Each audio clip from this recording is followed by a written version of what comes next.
अगर कोई व्यक्ति डायबिटिक है उसे साइलेंट अटैक से कैसे बचना चाहिए? 90% टाइम्स आप लाइफस्टाइल चेंज किया तो डायबिटीज को पूरा क्योर कर सकते हो।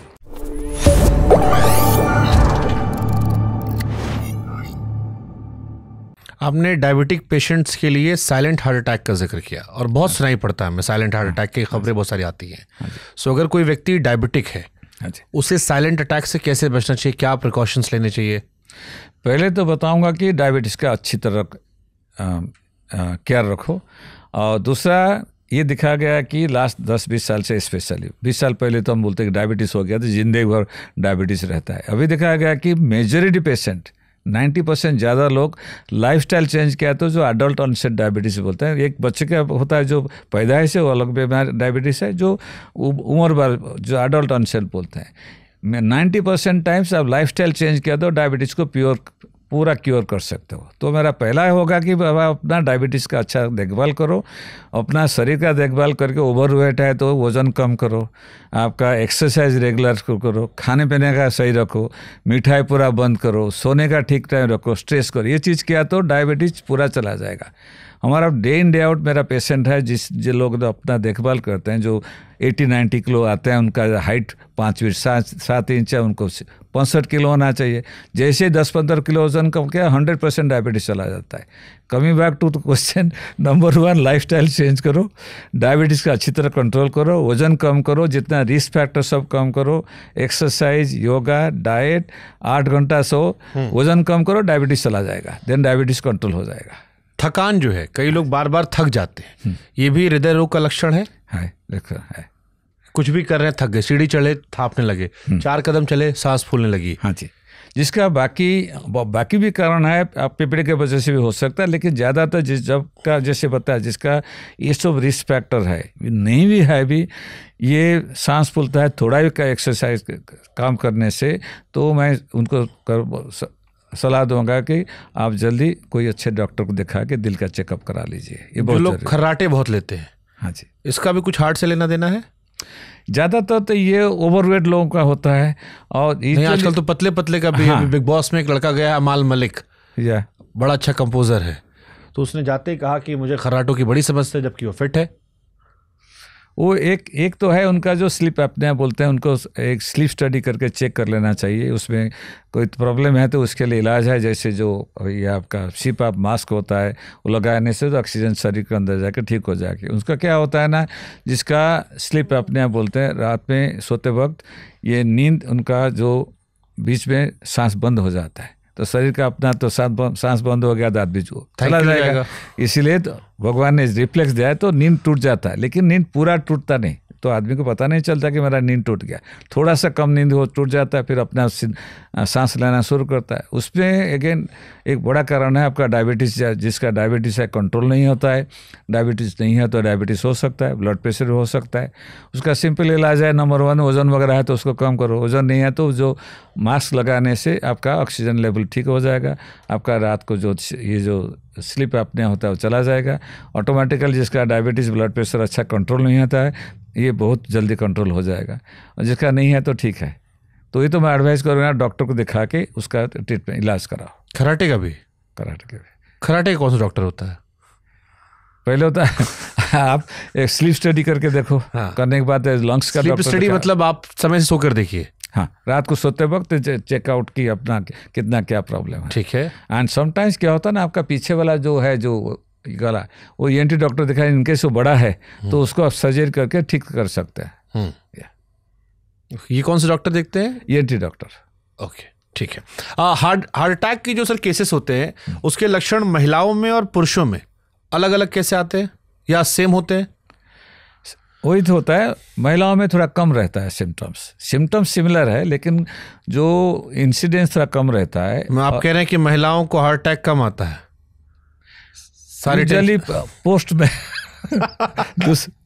तो जब मेनोपॉज तक तो को दिल का बीमारी, बड़ी गालियां देंगी फेमिनिस्ट महिलाएं मुझे, आई एम सॉरी मैं नहीं कह रहा हूं कि आप पुरुषों को टेंशन नहीं बोला हूं।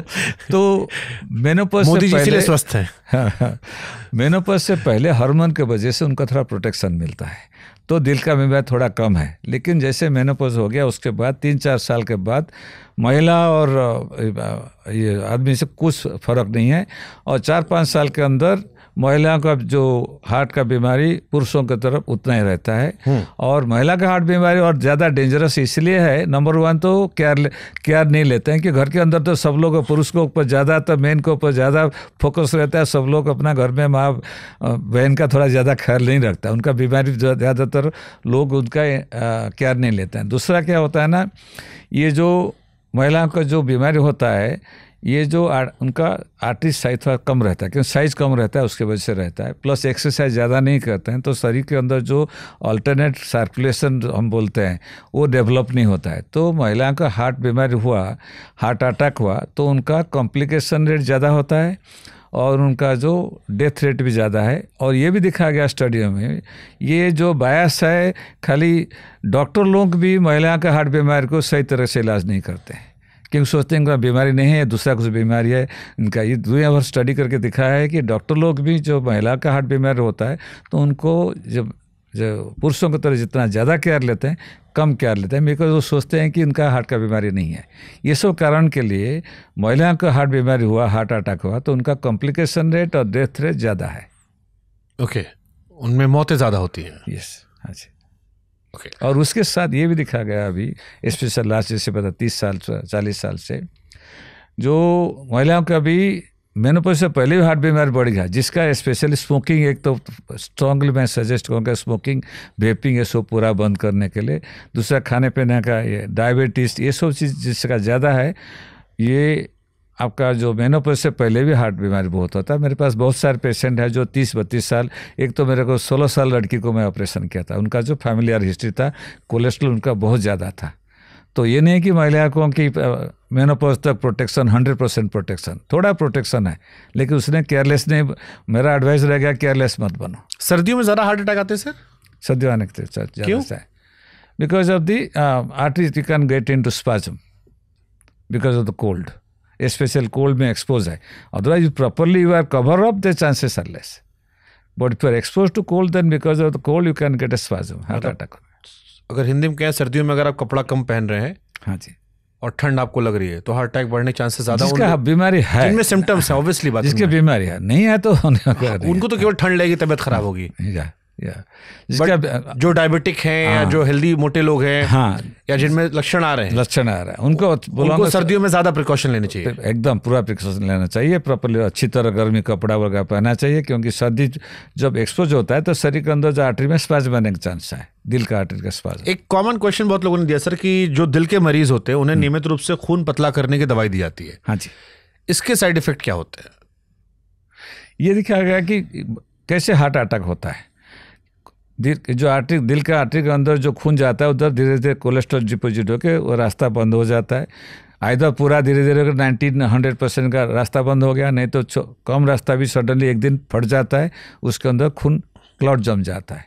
तो सबसे अटैक होने के नंबर 1 कारण है जहाँ खून शरीर के अंदर जाता है वो बंद होकर उसको क्लॉट बन जाता है।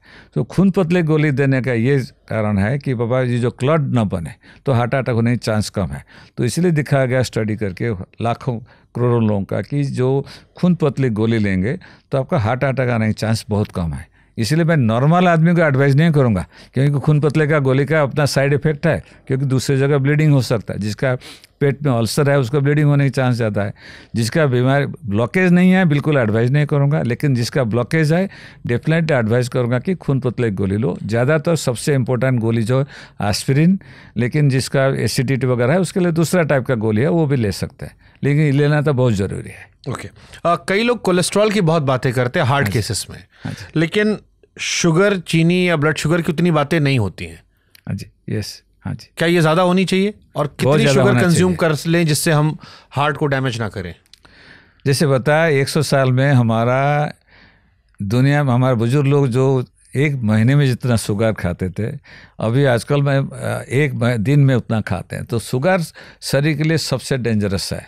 बहुत सारे है, एक तो जैसे खाते हो शुगर लेवल पर आपका शरीर के अंदर ग्लूकोज लेवल बहुत ऊपर चला जाता है, इसलिए आपका पैनक्रियास जो इंसुलिन सिक्रीशन करता है बार बार। जैसे एक आदमी को बोलो कि एवरी 5 मिनट के अंदर 100 मीटर भागो भागो भागो तो 2 घंटे के बाद गिर जाएगा आदमी, बोलेगा गया मैं चल नहीं पाऊंगा। तो सेम चीज़ शरीर के अंदर होता है। कोई भी मिठाई चीज़ शरीर के लिए बहुत ख़राब है, क्योंकि शुगर लेवल इमीडिएटली चला जाता है, आपका इंसुलिन सीक्रेट होता है, धीरे धीरे आपका जो इंसुलिन रेजिस्टेंस होकर डायबिटीज़ होता है। दूसरा जो शुगर जो ज़्यादा खाते हैं उस शरीर का जो जैसे बताया आपका जो खून जाने का जो नली है, जिसको आर्टरी बोलते हैं, उसका जो लाइनिंग भगवान या जो लुब्रिकेटिंग लाइन है एंडोथेलियम, वो डैमेज हो जाता है, वो फिर स्टिकी हो जाता है, उसके अंदर फिर खून जम जाता है तो क्लॉट हो जाता है। इसलिए शुगर शरीर के लिए आपका तंबाकू जितना खराब है शुगर उतना खराब है।